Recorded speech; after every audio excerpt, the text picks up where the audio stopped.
Hey everybody, this is Jesse, and I am back again.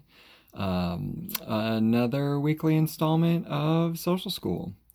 And so, over the next few weeks, I'm going to be talking about social skills that might be helpful over the next few weeks, social skills that'll be helpful for your life. Some different things that we might need to think about or work on just to become better workers or better people, just to be more successful in general. So, the skill that I'm going to focus on today is the skill of asking for help. And I don't know about you guys, but this is one that I definitely struggle with. Um, I was raised by a mother who did everything on her own. She was super independent. And she told me that the best way to get things done was to get them done yourself, to do it yourself. Kind of prideful. And so I grew up that way. I try to get things done on my own. It is not an accident that I work by myself for myself.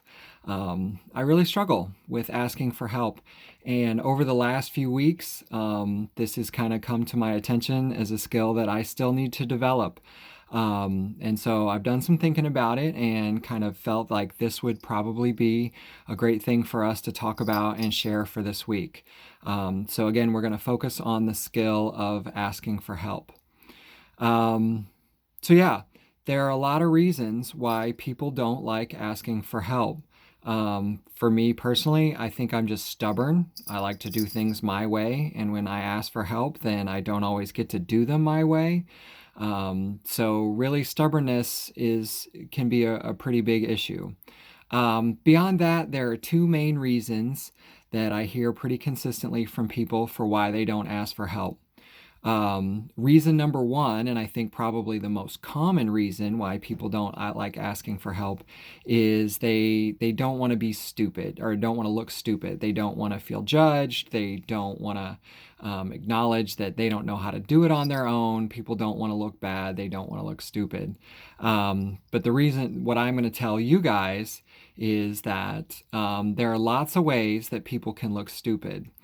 You might look a little bit stupid if you have to ask for help, especially if you've asked for help on the same thing more than once. But I would say that it is far better to look bad by asking for help than it is to look bad by failing at a particular task or not getting the help that you need and not getting the work done, not getting your stuff done. Again, there's lots and lots of ways to look bad, and I apologize, my cat is in the way. Um, Maybe I need help putting my cat somewhere else. Um, but yeah, we have a tendency not to want to look bad or look stupid. And so some people choose to fail rather than asking for help. And I just think that's a huge mistake that none of us should make, right? Again, it's better to maybe not look so good if you have to ask for help than it is to not ask for that help and fail. The other big reason that I hear why people don't choose to ask for help is some of us are just shy, and we don't want to bother other people or we don't want to put our problems on them.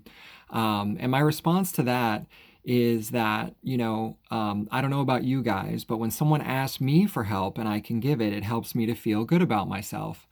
And so I want you to think about that maybe a little bit from the other person's perspective.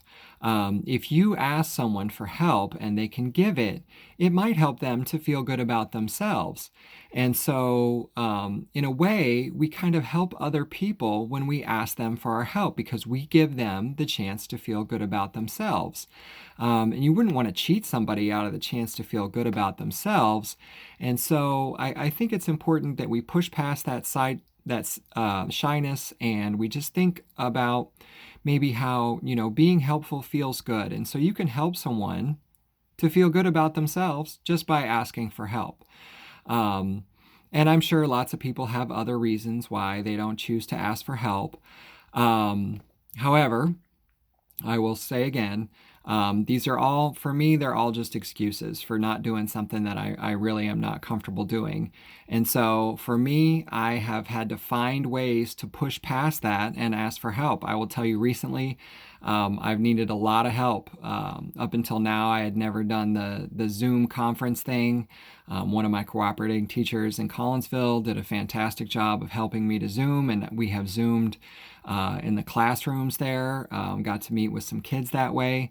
And so by reaching out and asking for help, it really did make my life better.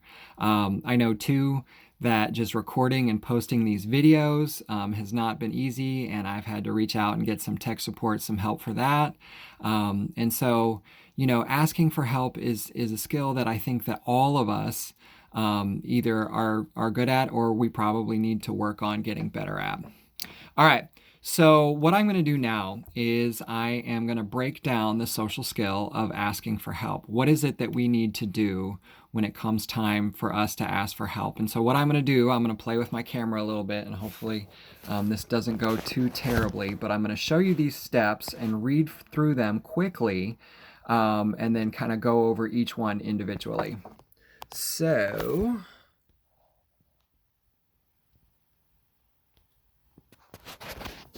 all right.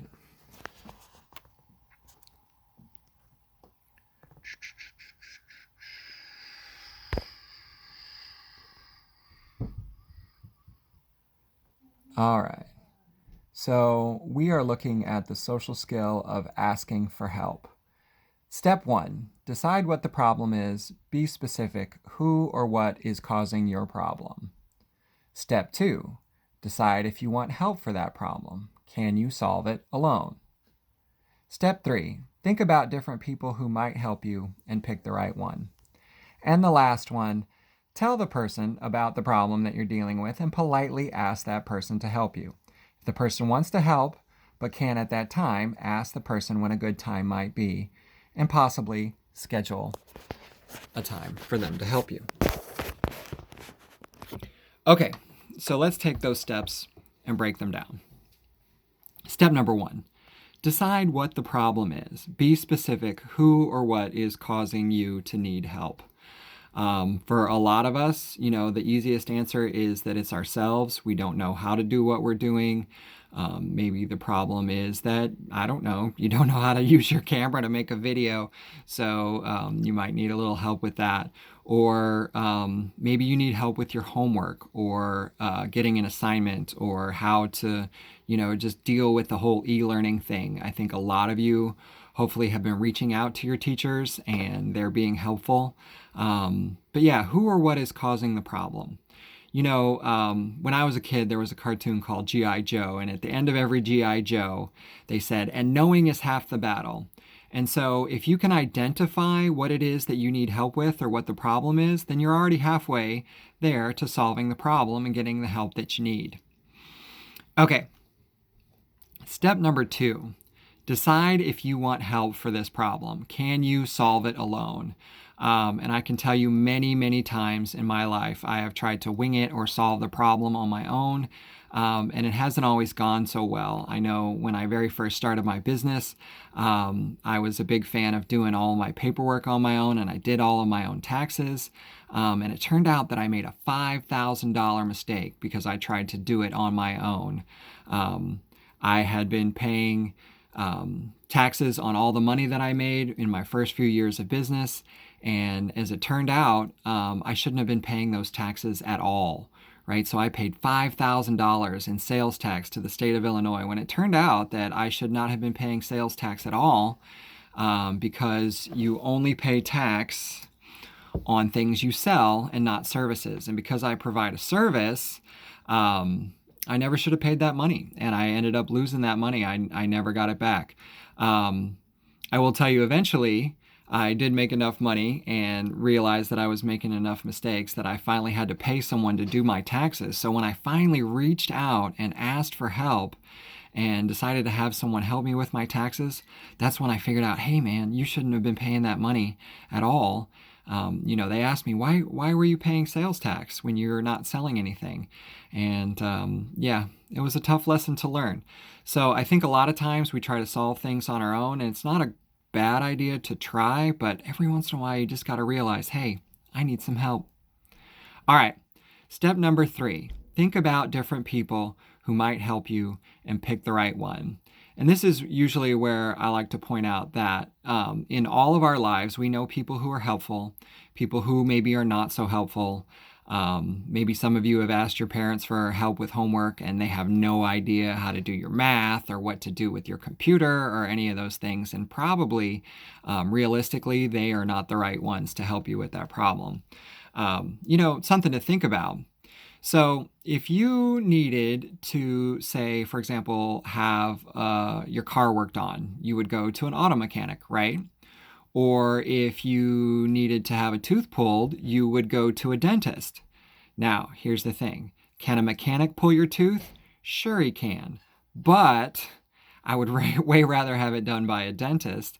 The person with the right skills, the right knowledge, those are the people that you want to ask for help. And so, whatever your problem is, think about different people who might be able to help, and really, give it some thought. And maybe you have to ask more than one person for help. You may have to ask 2 or 3 people how to do a piece of homework, or how to run a cash register at work, or who knows. But don't be afraid to ask, and be willing to ask more than one person.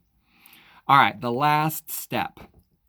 Step number 4 says, tell the person about your problem and politely ask that person to help you. And this is the point where, and I shouldn't have to do this, but I'm just going to remind you, please and thank you go a long, long way toward helping people want to help you.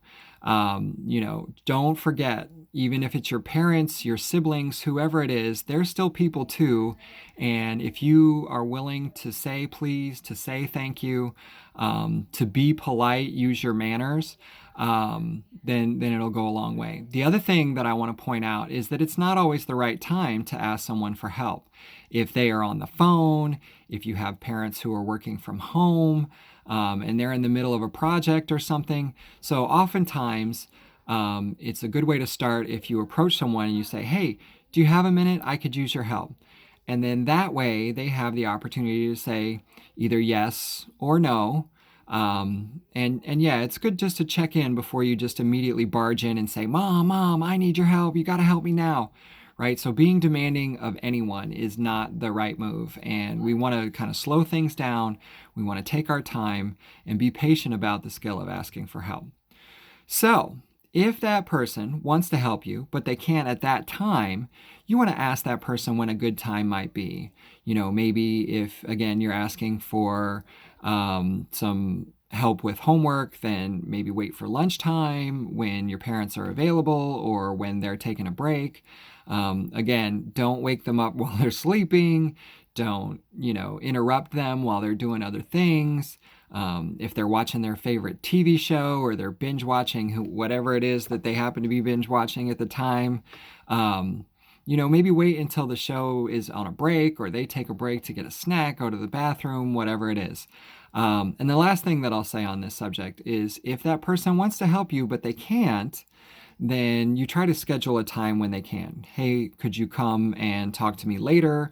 If you email a teacher, just remember that their schedules are crazy busy and things are very challenging for them right now too. So just as crazy as it has been for you, it's the same for teachers, except for they have, anywhere between like 30 and 100 kids, depending on what kind of classes you're in. And so just remember that, these people that you're asking for help, they probably want to help you. You just have to be patient about when and where you get that help. So that is pretty much all I have to say about the social skill of asking for help.